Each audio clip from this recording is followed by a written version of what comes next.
السلام علیکم ورحمۃ اللہ تعالی وبرکاتہ۔ الحمد للہ وکفا والصلاة والسلام علی عباده الذین اصطفى، اما بعد فاعوذ باللہ من الشیطان الرجیم، بسم اللہ الرحمن الرحیم۔ قال اللہ تبارک وتعالی فی القرآن المجید: الحمد للہ رب العالمین الرحمن الرحیم مالک یوم الدین ایاک نعبد و ایاک نستعین اہدنا الصراط المستقیم صراط الذین انعمت علیہم غیر المغضوب علیہم ولا الضالین آمین۔ صدق اللہ العظیم۔ وقال النبی صلی اللہ علیہ وسلم عن ابی ہریرہ رضی اللہ تعالی عنہ قال قال رسول اللہ صلی اللہ علیہ وسلم: اذا دخل رمضان فتحت ابواب الجنہ وغلقت ابواب جہنم وسلسلت الشیاطین، او کما قال علیہ الصلاۃ والسلام۔ سبحانک لا علم لنا الا ما علمتنا انک انت العلیم الحکیم۔ رب اشرح لی صدری ویسر لی امری واحلل عقدۃ من لسانی یفقہوا قولی۔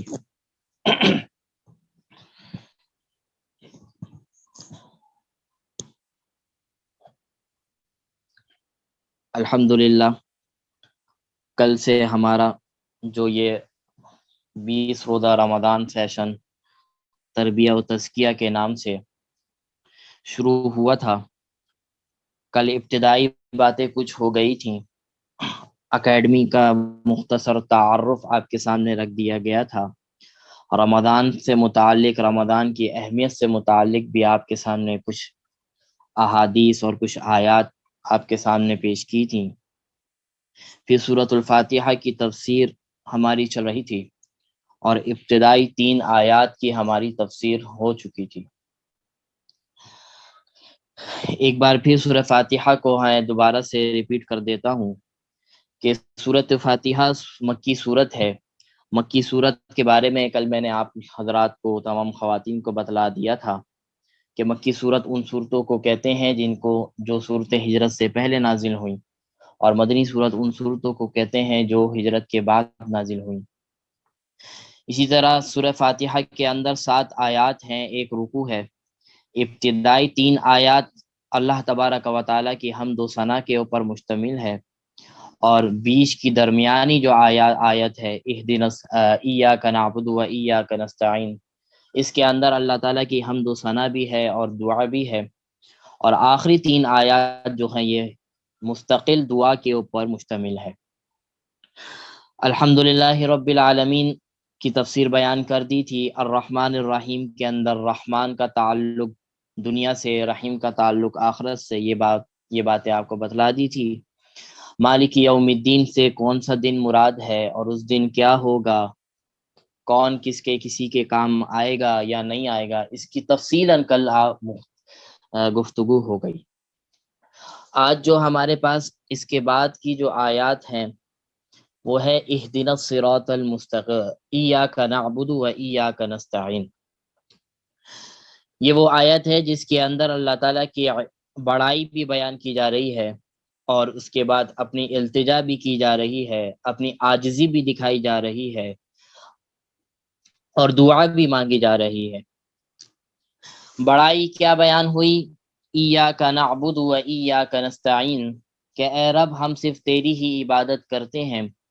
و ایاک نستعین، اور تجھ سے ہی مدد مانگتے ہیں۔ امام غزالی رحمہ اللہ نے عبادت کے بارے میں یہ لکھا ہے کہ عبادت صرف نماز روزہ کا نام نہیں ہے، عبادت صرف زکوٰۃ اور حج کا نام نہیں ہے، بلکہ عبادت ایک وسیع دائرے کے لیے آتا ہے۔ عبادت کا معنی ایک بہت وسیع ہے کہ انسان اپنی زندگی جب سے پیدا ہوا ہے اور جب اس کا موت کا وقت آئے گا، یہ پوری زندگی جو انسان کی ہے، یہ پوری زندگی بلوغت کے بعد سے انسان نے اللہ تبارک و تعالی کی اطاعت کے اندر گزاری ہو اور رسول اللہ صلی اللہ علیہ وسلم کے ارشادات کے مطابق گزاری ہو، اس کو عبادت کہا جاتا ہے۔ اب اس عبادت کے اندر نماز بھی آ جاتا ہے، زکوٰۃ بھی آ جاتا ہے، روزہ حج بھی آ جاتا ہے، قرآن مجید کی تلاوت بھی آ جاتا ہے، اللہ کا ذکر بھی آ جاتا ہے، حلال کمانا بھی آ جاتا ہے، پڑوسی کے حقوق بھی آ جاتے ہیں، والدین کے حقوق بھی آ جاتے ہیں، بچوں کے حقوق بھی آ جاتے ہیں، میاں بیوی کے حقوق بھی آ جاتے ہیں۔ تو ایک یہ وسیع لفظ ہے کہ پوری زندگی کے اندر جو بھی انسان کے اوپر حقوق اللہ تبارک و تعالی نے لگائے ہیں، ان سب چیزوں کا نام عبادت ہے۔ یہ پوری معاشرت جو انسان گزارتا ہے، اگر وہ تجارت کر رہا ہے، اگر کسی کاروبار میں لگا ہوا ہے، اگر کسی چیزوں میں لگا ہوا ہے، تو وہاں پر ہر حلال چیزوں میں لگنا اور حرام سے بچنا، اور جس چیز سے رسول اللہ صلی اللہ علیہ وسلم نے منع کیا ان کو چھوڑ دینا، اور جس کا حکم ہوا اس کے اندر لگ جانا، اس کو عبادت کہا جاتا ہے۔ تو ایاک نعبد و ایاک نستعین، جب اگر ہم نے عبادت کا معنی سمجھ لیا کہ عبادت صرف نماز روزے کا نام نہیں ہے، جب ہمارے ذہن میں یہ بات آ گئی تو اب اس آیت کو سمجھنا ہمارے لیے آسان ہو جائے گا۔ ہم اللہ تبارک و تعالی سے کہہ رہے ہیں، اقرار کر رہے ہیں، ایاک نعبد و ایاک نستعین، اور ایاک کا مطلب ہوتا ہے صرف اور صرف، کہ اونلی صرف اللہ، کہ ہم صرف اور صرف اللہ کی عبادت کرتے ہیں، اللہ ہی کی بندگی کرتے ہیں۔ اب ہم روزانہ جب تلاوت قرآن مجید کرتے ہیں، نماز پڑھتے ہیں، روزانہ ہر آیات کے اندر اس آیات کو پڑھتے ہیں، ایاک نعبد و ایاک نستعین، تو ہمیں سوچنا چاہیے کہ کیا ہم اللہ کی عبادت کر بھی رہے ہیں یا نہیں کر رہے؟ کیا ہم دوسروں کا حق ادا کر رہے ہیں یا نہیں کر رہے؟ ہم اللہ کے بتائے ہوئے طریقے پر، رسول اللہ کے بتائے ہوئے ارشادات پر چل رہے ہیں یا نہیں رہے؟ جب ہمارے اندر یہ سوچ پیدا ہوگی، جب ہمارے اندر یہ تڑپ پیدا ہوگی کہ ہم اس کے اوپر غور کریں کہ ہم کہتے تو روز ہیں کہ اللہ کی عبادت ہم کر رہے ہیں، لیکن دراصل ہم اس سے بہت پیچھے ہیں، اور بہت سے لوگوں نے تو عبادت کا مقصد صرف نماز پڑھنا، روزہ رکھنا سمجھ لیا۔ یہ نہیں ہے۔ اگر ہم کسی کی اگر ہم حقوق تلفی کر رہے ہیں، ہم کسی کا ساتھ نہیں دے رہے، ہم کسی کے بارے میں غلط خیال کر رہے ہیں، غلط سوچ رہے ہیں، تو دراصل یہ اللہ کی عبادت نہیں ہے، یہ شیطان کی عبادت ہے، کیونکہ یہ شیطان ان چیزوں کے اوپر لگاتا ہے، شیطان غلط کاموں پہ لگاتا ہے۔ جب ہم غلط کاموں پہ لگتے ہیں تو دراصل یہ اللہ کی عبادت نہیں ہو رہی، بلکہ اللہ کو چھوڑ کر شیطان مردود کی عبادت ہو رہی ہے۔ تو ہمیں سوچنا چاہیے کہ ہماری عبادت کس کے لیے ہے؟ ہم عبادت اللہ کے لیے کر رہے ہیں یا شیطان کے لیے کر رہے ہیں؟ ایاک نعبد و ایاک نستعین، کہ اس آیت کے اس جز سے یہ معلوم ہوتا ہے کہ عبادت صرف ہمیشہ اللہ تبارک و تعالی کی ہونی چاہیے۔ انسان کو اللہ تبارک و تعالی نے خطا کا پتلا بنایا ہے، اور اللہ تبارک و تعالی فرماتے ہیں، حدیث ہے کہ اللہ تبارک و تعالی کو وہ شخص پسند نہیں ہے، اللہ تبارک و تعالی کو وہ شخص پسند نہیں ہے جو گناہ نہ کرے، جو گناہ نہ کرے، اللہ تبارک و تعالیٰ کو وہ شخص پسند نہیں ہے۔ آپ کو یہ بات سن کر بڑی تعجب ہو رہا ہوگا، جو شخص گناہ نہیں کر رہا وہ تو اللہ کے نزدیک بڑا محبوب ہوتا ہے، اللہ کے نزدیک بڑا قیمتی بندہ ہوتا ہے، جو شخص گناہ ہی نہیں کر رہا۔ ایسا نہیں ہے۔ اللہ فرماتے ہیں، رسول اللہ کی حدیث ہے، اللہ کو وہ شخص پسند نہیں ہے جو گناہ نہیں کرتا، کیونکہ ہر انسان کے اندر فطرت ہے، ہر انسان کی فطرت ہے۔ صرف انبیاء علیہ السلام ایسی ذات ہیں جن سے گناہ نہیں ہو سکتے، اس کے بعد جتنے بھی لوگ ہیں ان سے گناہ ہو سکتے ہیں اور ہوئے ہیں، اور انہوں نے اپنی گناہوں پہ توبہ کی ہے، اللہ تبارک و تعالیٰ نے ان کو معافی بھی دی ہے۔ تو ہر انسان گناہ کرے گا، اللہ کے نزدیک سب سے محبوب ترین بندہ وہ ہے کہ گناہ کرے اور اس گناہ کے اوپر فوراً اللہ کی طرف رجوع ہو جائے، اللہ سے استغفار کرے، اللہ سے توبہ کرے کہ اے اللہ میں نے غلطی ہو گئی، آپ نے مجھے بنایا ہی غلطی کا پتلا ہے کہ میں غلطی کروں گا، قدم قدم پر غلطی کروں گا، آپ کی ذات مہربان ہے، یا اللہ میرے گناہ اتنے ہیں کہ میں گن نہیں سکتا، میرے گناہ اتنے ہیں کہ میں گن نہیں سکتا، آپ بڑے مہربان ہے، آپ کی رحمت بڑی وسیع ہے، آپ میرے گناہوں کو معاف فرما دیں۔ تو اللہ تبارک و تعالیٰ کو ایسا شخص بہت پسند ہے، بہت پسند ہے، جو گناہ تو کرتا ہے اور ہر گناہ کے اوپر اللہ سے رجوع ہوتا ہے، اللہ سے توبہ استغفار کرتا ہے۔ اور اللہ کو ایسے لوگ بہت سخت ترین نفرت ہے اللہ کو ایسے لوگوں سے جو ڈھٹائی کے ساتھ گناہ کرتے ہیں، ڈھٹائی کے ساتھ غلطیاں کرتے ہیں، اور ان کو اتنی توفیق بھی نہیں ہوتی کہ اللہ سے اس گناہ کے اوپر معافی مانگ لے۔ یہ دنیا کا بھی کلچر ہے، دنیا کا بھی نظام ہے، اگر کسی سے کوئی غلطی ہو جائے، اگر وہ معافی مانگتا ہے جس کا ہم نے حق تلفی کی ہو، اس کا دل بھی نرم ہو جاتا ہے، وہ بھی آپ کے معافی کو دیکھ کر آپ کو معاف کر دیتا ہے۔ اور جب آپ غلطی پر ہوں اور معافی نہ مانگ رہے ہوں تو دنیا کا جو ایک انسان ہے وہ بھی اس چیز کو برا سمجھتا ہے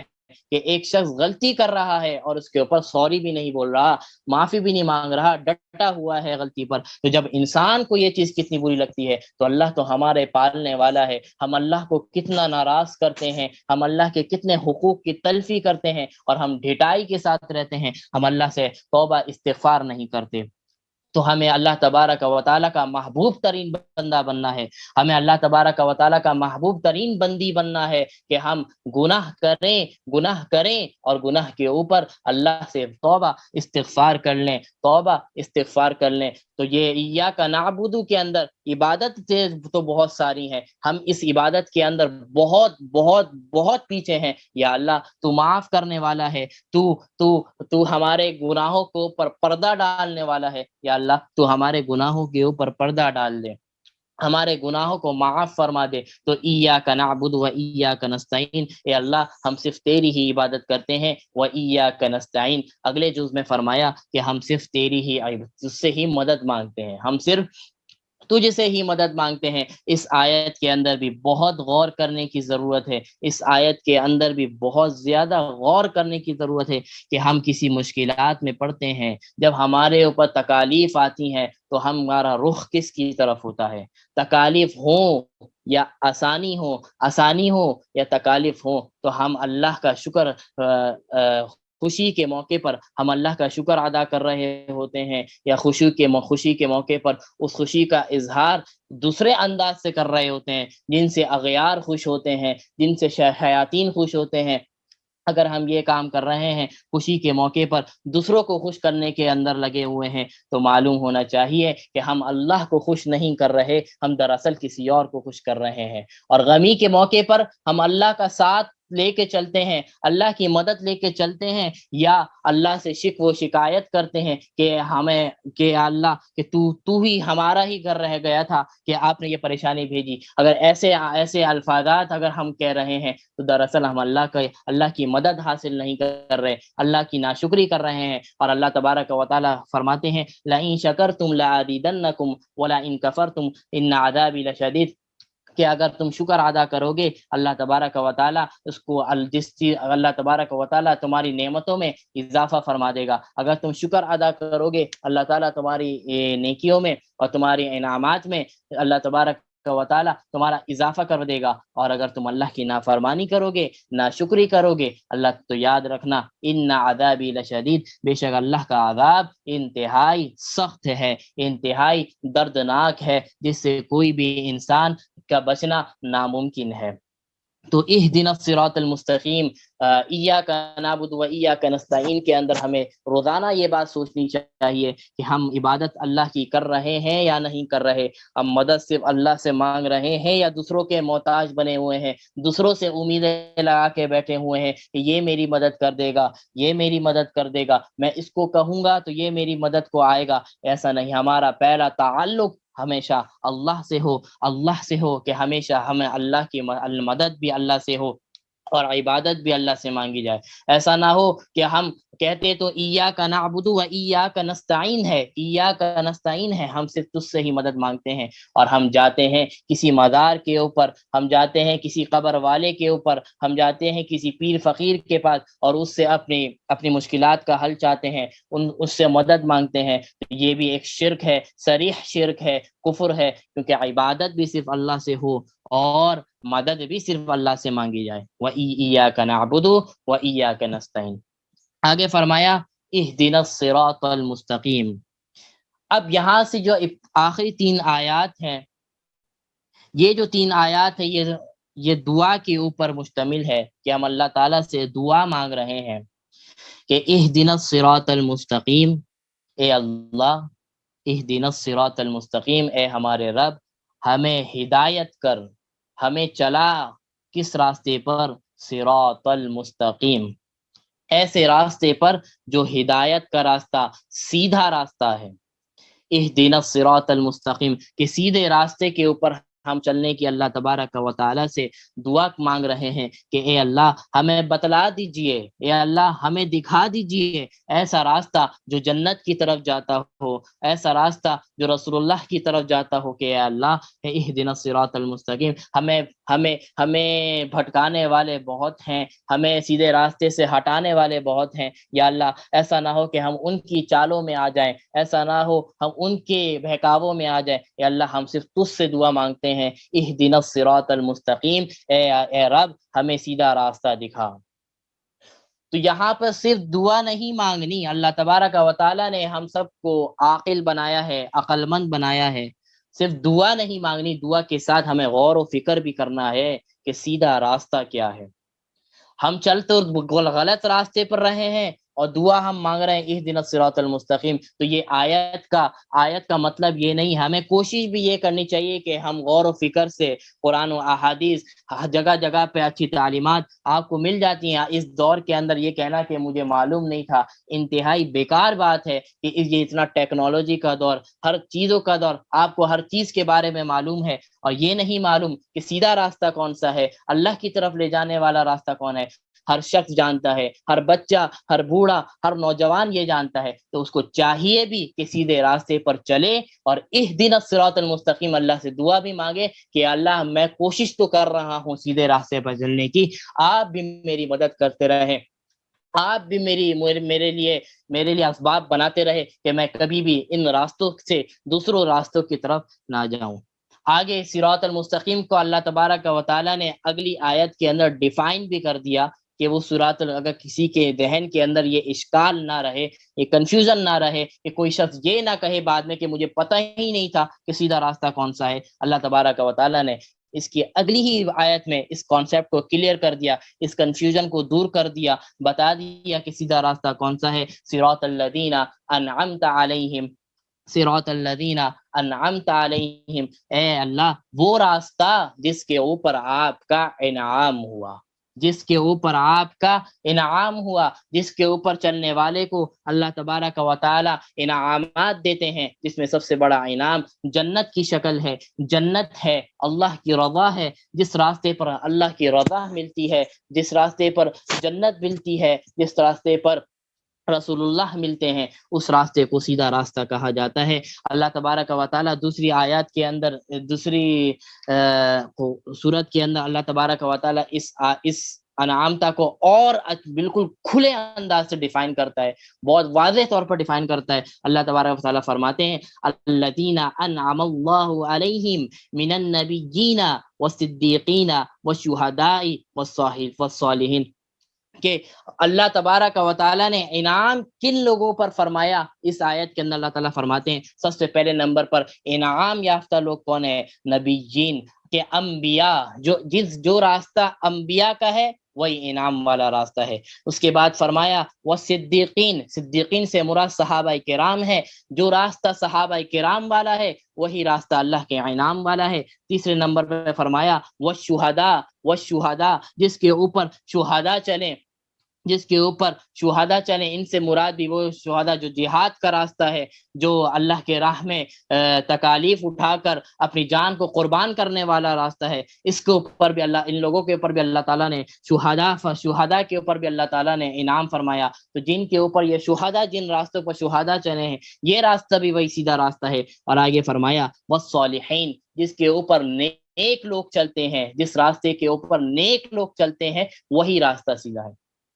تو اللہ تبارک و تعالیٰ نے کتنے کھلے انداز سے ہمیں بتلا دیا، ہماری کنفیوژن دور کر دی کہ بھئی یہ 4 طبقے ہیں، ان 4 طبقات کو دیکھ لو، یہ جن راستے پر چل رہے ہیں یہی راستہ سیدھا ہے، انہی کو فالو کرنا شروع کر دو۔ سب سے پہلے پر انبیاء ہیں، انبیاء کا راستہ، پھر اس کے بعد کون سا راستہ آتا ہے؟ صدیقین یعنی صحابہ کرام کا راستہ، اس کے بعد شہداء کا راستہ، اس کے بعد صالحین نیک لوگوں کا راستہ۔ یہی اللہ تبارک و تعالیٰ کا سیدھا راستہ ہے جو جنت کی طرف لے کے جاتا ہے۔ تو ہمیں تو اس آیت سے الذین انعم اللہ علیہم، یہ دوسری آیت ہے، اس کی تفسیر میں آیت کے ذریعے کر رہا ہوں، تفسیر با تفسیر کر رہا ہوں، تفسیر بالآیہ کر رہا ہوں کہ صراط الذین انعمت علیہم سے مراد کون سے راستے ہیں؟ من النبیین والصدیقین والشہداء والصالحین۔ تو اس آیت سے ایک چیز کا ثبوت بھی ملتا ہے کہ یہ جو ہمارا بیعت کا سلسلہ ہے، یہ جو ہمارا تصوف کا سلسلہ ہے، یا اللہ یہ چیز اس چیز سے ثابت ہوتی ہے کہ ہمیں کسی کو، اگر ہم نے کسی کو اپنا شیخ بنایا ہے، اپنا بڑا بنایا ہے، تو اس آیت سے یہ ثابت ہوتا ہے کہ بیعت کسی کے ہاتھ پہ کر لینا، یعنی کسی بزرگ کے ہاتھ پر، کسی اللہ والے کے ہاتھ پر، کسی صالحین کے ہاتھ پر، اللہ تعالیٰ کے اس کے ہاتھ میں ہاتھ دے دینا، یہ آپ کو، اس آپ کا ہاتھ، یہ جو آپ نے بیعت کی ہے، اس کو راستے کو اختیار کیا ہے، وہ راستہ انشاءاللہ اللہ تبارک و تعالی جنت تک لے جائے گا۔ لیکن یہ ضروری ہے، جس کو ہم اپنا شیخ بنا رہے ہیں، جس کو ہم اپنا پیر بنا رہے ہیں، وہ اتباع سنت ہونا ضروری ہے۔ اب انبیاء سب سے پہلے نمبر پر تو انبیاء کے راستے ہیں، انبیاء کو فالو کریں۔ اگر اس کے بعد صدیقین ہیں، صحابہ کے راستے ہیں، ان کو فالو کریں۔ اس کے بعد شہداء کے راستے ہیں، اور صالحین، اس کے بعد صالحین، یعنی صالحین سے مراد صالحین سے مراد تو ابھی بھی ہو سکتے ہیں کہ اس دنیا میں جو نیک لوگ ہیں، جو نیک لوگ بستے ہیں، ان کا راستہ سیدھا راستہ ہے، انہی لوگوں پر اللہ تبارک و تعالیٰ نے اپنا انعام فرمایا۔ تو ہمیشہ جس کو بھی ہم فالو کر رہے ہیں، جس کے راستے کے اوپر ہم چلنے کی کوشش کر رہے ہیں، تو اس کے اندر چند چیزیں ہونا لازمی ہے۔ اگر وہ صالحین، اگر جن کو ہم نیک سمجھتے ہیں، تو اس کو کم از کم 50% اتباع سنت کا ہونا اس کے لیے ضروری ہے۔ اگر وہ سنتوں کے راستے پر چل رہا ہے، اس کی نمازیں مکمل ہیں، اس کے روزے مکمل ہیں، اس کی ساری عبادات مکمل ہے، اور اپنی طرف سے پوری کوشش کرتا ہے، زیادہ وقت اس کے عبادتوں میں لگتا ہے، تو ایسا شخص صالحین کہلاتا ہے، اور اس کے راستے پر ہم اپنا راستہ بنا سکتے ہیں۔ جب اس کے راستے پہ چلیں گے تو یہ اللہ تبارک و تعالیٰ تک پہنچانے والا راستہ ہے۔ تو انعمت علیہم سے مراد یہ 4 راستے ہیں جن کے اوپر اللہ تبارک و تعالیٰ کی رحمتیں نازل ہوتی ہیں، اللہ تبارک و تعالیٰ کی برکتیں نازل ہوتی ہیں۔ آگے فرمایا غیر المغضوب علیہم ولا الضالین، اے اللہ ہمیں سیدھے راستے پر چلا، وہ کون سا راستہ جو آپ کو بتلا دیا۔ آگے فرمایا غیر المغضوب علیہم ولا الضالین، اے اللہ ان راستوں پر مت چلانا، ان راستوں کے اوپر میں چاہوں گا چلنا۔ اے اللہ ہم دراصل یہ کہہ رہے ہیں، میں چاہوں گا، میرے اندر نفس شیطان میرے پر ڈالے گا کہ میں ایسے راستے پر چلوں، اے اللہ، لیکن ہم آپ سے التجا کر رہے ہیں، آپ ہمارا کان پکڑ کر، آپ ہمارا گربان پکڑ کر ہمیں اس راستے سے ہٹا دیجیے گا، زبردستی ہٹا دیجیے گا۔ غیر المغضوب علیہم ولا الضالین، ہمیں ایسے راستے پر نہیں چلانا کہ جس راستے کے اوپر آپ کا غضب نازل ہوا، آپ کا غصہ نازل ہوا، اور دوسرے نمبر پہ فرمایا ولا الضالین، اور وہ راستہ جس کے اوپر گمراہ لوگ چلے، جس کے اوپر دین سے بھٹکے ہوئے لوگ چلے، ان دونوں راستوں کے اوپر یا اللہ ہمیں کبھی زندگی نہ چلانا۔ مفسرین حضرات نے یہاں پہ مغضوب سے مراد یہودیوں کو لیا ہے، اور ضالین سے مراد نصرانی کو لیا ہے۔ مغضوب سے مراد یہودی اس لیے ہے کہ اللہ تبارک و تعالیٰ کا غضب ان لوگوں کے اوپر زیادہ ہوتا ہے جو دینی احکامات کو جانتے ہیں، جن کے اندر، جن کو معلوم ہوتا ہے کہ قرآن حق ہے، اللہ حق ہے، رسول حق ہے، اور یہ بات یہودیوں کے اندر موجود تھی۔ یہودی یہ بات سمجھتے تھے کہ یہ جو رسول ہیں یہ بالکل حق کہہ رہے ہیں، یہ جس کی تعلیم دے رہے ہیں بالکل حق ہے، یہ قرآن مجید جو لے کر آئے ہیں وہ بالکل حق ہے، یہ دل سے یہ بات ایکسیپٹ کرتے تھے۔ لیکن ان کے اندر صرف یہ نفرت یہ تھی کہ یہ رسول ان میں سے کیوں آ گیا، ہمارے خاندان میں سے کیوں نہیں آیا۔ صرف اس جیلس کی وجہ سے وہ اس راستے کے اوپر نہیں چلتے تھے۔ تو اس راستے کے اوپر تو ان لوگوں سے تو ایسے لوگوں پر اللہ تعالیٰ کا غصہ غضب بھی زیادہ ہوتا ہے کہ جو چیز جانتے ہیں، ساری چیزیں معلوم ہے کہ یہ حق ہے، پھر بھی اس راستے کو ایکسیپٹ نہیں کر رہے، اس راستے پر نہیں آ رہے۔ تو مغضوب سے مراد یہودی ہیں کہ اللہ ہمیں یہودیوں والے راستے پر نہ چلانا۔ آگے فرمایا ولا الضالین، اور یہاں سے مراد نصرانی ہیں، عیسائی ہیں۔ ان کو بطور یہ تھوڑے جہالت کے اندر ہوتے ہیں کہ کبھی کسی انبیاء کو اتنا رتبہ دے دیتے ہیں کہ وہ اللہ تک پہنچا دیتے ہیں، جیسے عیسیٰ علیہ السلام کو اللہ کا بیٹا بنا دیا، اسی طرح دوسرے لوگوں کو اللہ سے جا کر جوڑ دیا۔ تو یہ لوگ گمراہ ہیں، یہ لوگ ان کے پاس وہ سمجھ نہیں ہے، یہ جہالت کے اندر پڑے ہوئے ہیں، یا اپنے انبیاء کی محبت کے اندر یہ کام کرتے ہیں، غلو کرتے ہیں، اور اللہ سے تبارک و تعالیٰ سے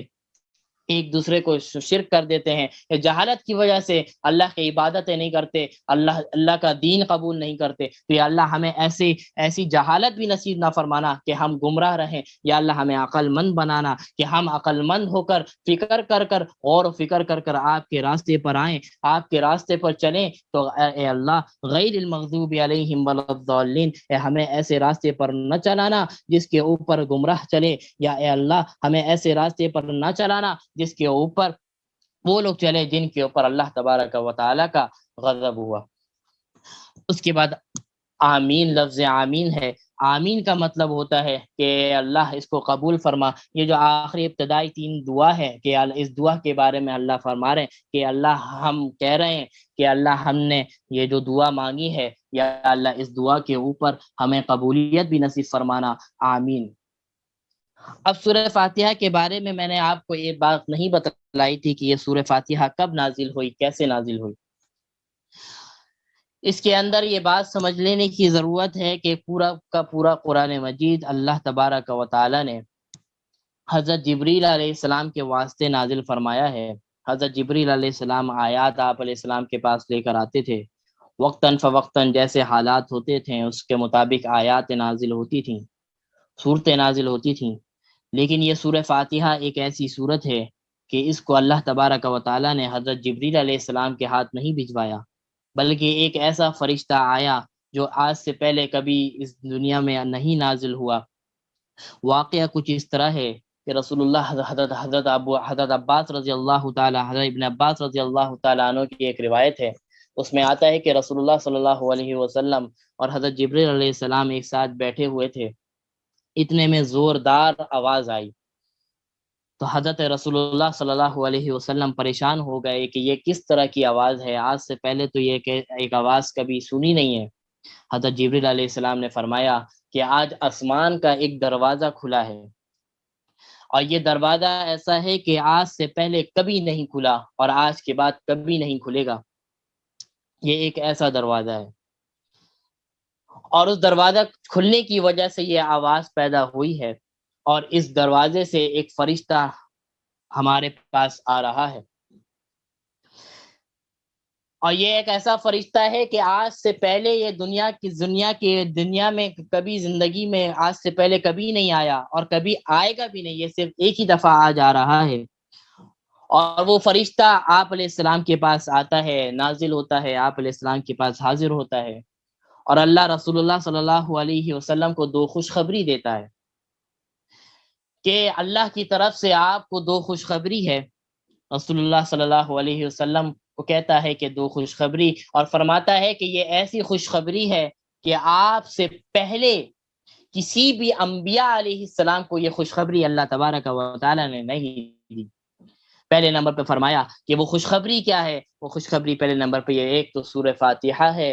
اور دوسرے نمبر پہ فرمایا سورۃ البقرہ کا آخری رکوع آمن الرسول بما انزلا۔ یہ 2 آیات اور سورۃ الفاتحہ یہ ایک ایسی خوشخبری ہے، اللہ تعالیٰ نے ایسی بشارتیں ایسی دی ہیں کہ ان 2 آیات کے اندر اور سورہ فاتحہ کے اندر یا آج سے پہلے کسی انبیاء کے اوپر ایسی خوشخبری نازل نہیں ہوئی۔ تو یہ سورۃ الفاتحہ کا نزول ہے، اور یہ سورۃ فاتحہ مکہ کے اندر نازل ہوئی ہے، اور کس سن میں نازل ہوئی ہے اس کے اندر مفسرین خاموش ہیں کہ کون سے سن میں نازل ہوئی، یہ بات مفسرین نے اس کو نہیں بیان کی۔ بس اتنا ہے کہ یہ مکہ کے اندر نازل ہوئی ہے، اور نازل ہونے کا طریقہ میں نے آپ کو بتلا دیا کہ اس طرح یہ سورۃ الفاتحہ نازل ہوئی۔ یہ جو نزول کا واقعہ ہے، یہ سن کر آپ کے اندر اور ہمارے اندر سورہ فاتحہ کی اہمیت اور بڑھ جاتی ہے کہ اللہ تبارک و تعالیٰ نے اس سورت کو اسپیشلی ہمارے لیے نازل فرمایا، خاص خصوصی طور پہ اس سورت کو نازل فرمایا۔ ہر آیت حضرت جبریل علیہ السلام لے کر آئے، لیکن یہ سورۃ الفاتحہ ایک ایسا فرشتہ لے کر آیا جو نہ پہلے کبھی آیا نہ کبھی آئے گا، ایسا فرشتہ یہ سورۃ الفاتحہ لے کر آتے ہیں۔ اس سورۃ الفاتحہ کے بہت سارے نام ہیں۔ اس سورۃ الفاتحہ کو ام الکتاب بھی کہا جاتا ہے، اس سورۃ الفاتحہ کو کافیہ بھی کہا جاتا ہے، اس سورۃ الفاتحہ کو شافیہ بھی کہا جاتا ہے۔ تو تقریباً 10 سے 15 نام مفسرین نے اس سورۃ الفاتحہ کے بیان کیے ہیں۔ تو یہ سورۃ الفاتحہ بہت مجرب ہے، ایک بہت مجرب صورت ہے۔ کوئی بھی بیماری ہو، کوئی بھی مسئلہ ہو، اللہ تبارک و تعالیٰ اس سورۃ الفاتحہ کے اندر ایسی شفا اللہ تبارک و تعالیٰ نے رکھی ہے کہ سورۃ الفاتحہ پڑھنے سے اللہ تبارک و تعالیٰ تمام بیماریوں سے اللہ تبارک و تعالیٰ دور فرما دیتے ہیں، لیکن شرط یہ ہے کہ اگر ہمارے اندر یقین ہو۔ مسئلہ یہ ہے کہ ہمارے اندر دوائی سے ٹھیک ہونے کا یقین زیادہ ہے، اور اللہ کے کلام سے ٹھیک ہونے کا یقین کم ہے۔ اسی وجہ سے ہمیں اللہ کا کلام فائدہ نہیں پہنچاتا۔ ہم وظیفے تو بہت پڑھتے ہیں، ہم اس کے اوپر بہت ساری چیزیں پڑھتے ہیں، لیکن ہمارا یقین اس چیز کے اوپر نہیں، ہمارا یقین ڈاکٹر کے اوپر ہے۔ ڈاکٹر جو مجھے دوا دے گا اس سے میں جلدی صحیح ہوں گا، سورہ فاتحہ سے میں دیر سے صحیح ہوں گا۔ یہ جب سے ہم نے یقین بنایا، اس کے بعد سے ہماری یہ جو قرآن کے اندر جو شفا جو ہمارے لیے رکھی گئی تھی، وہ شفا ہمارے لیے شفا تو ہے، ہمیں جو اس سے شفا اگر نہیں ملتی تو اس کی بنیادی وجہ یہ ہے کہ ہمارا یقین ختم ہو گیا، ہمارا یقین اٹھ چکا ہے اس چیز سے، اس وجہ سے ہمیں یہ چیزیں فائدہ نہیں پہنچاتی۔ تو سورۃ الفاتحہ اللہ تبارک و تعالیٰ نے ایک ایسی دوا دی ہے، ایسی ہر بیماری کا علاج اس کے اندر موجود ہے۔ اگر ہم یقین کے ساتھ پڑھیں، اگر ہم یقین کے ساتھ ایک دوسرے کے اوپر دم درود کریں، تو اللہ تبارک و تعالیٰ اس سورہ فاتحہ کی وجہ سے اس اللہ تبارک و تعالیٰ شفائے کاملہ عاجلہ مستمرہ نصیب فرمائیں گے۔ تو سورۃ الفاتحہ آج الحمدللہ مکمل ہو گئی۔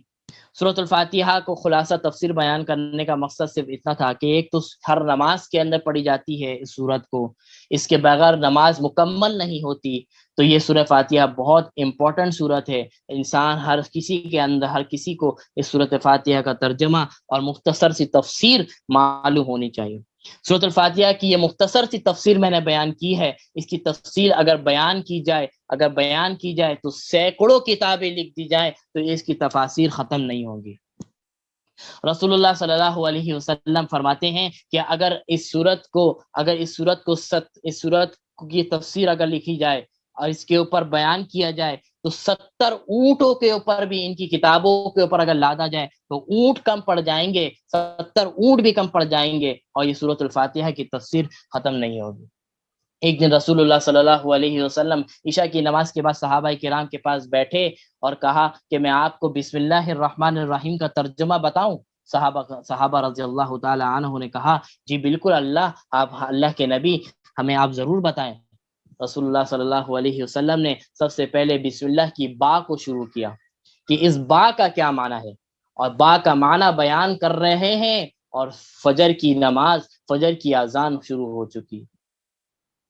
تو آپ اندازہ لگائیں کہ یہ عربی کی زبان اتنی وسیع، اتنی فصاحت و بلاغت والی زبان ہے کہ اس کے اندر ہر حرف کا الگ الگ معنی ہے۔ ایسی کوئی بھی زبان نہیں ہے جس کے اندر کسی حرف کا معنی ہو۔ اگر انگلش اٹھاتے ہیں تو انگلش کے اندر بی لیٹر جو ہے اس کا کوئی معنی نہیں ہے۔ کوئی بڑے سے بڑا انگریز، کوئی بڑے سے بڑا انگلش جاننے والا بی کا معنی نہیں بتائے گا، وہ کہے گا یہ ناقص لیٹر ہے، بی کے ساتھ کچھ ملے گا تو اس کا کوئی معنی بنے گا۔ اسی طرح با ہے، اردو میں اگر اس کو با کریں تو با کا کوئی معنی نہیں ہے، فارسی کے اندر کوئی حرف ہو اس کا کوئی معنی نہیں ہے، لیکن عربی کے اندر جب یہ آتا ہے تو ہر حرف کا الگ الگ معنی ہے۔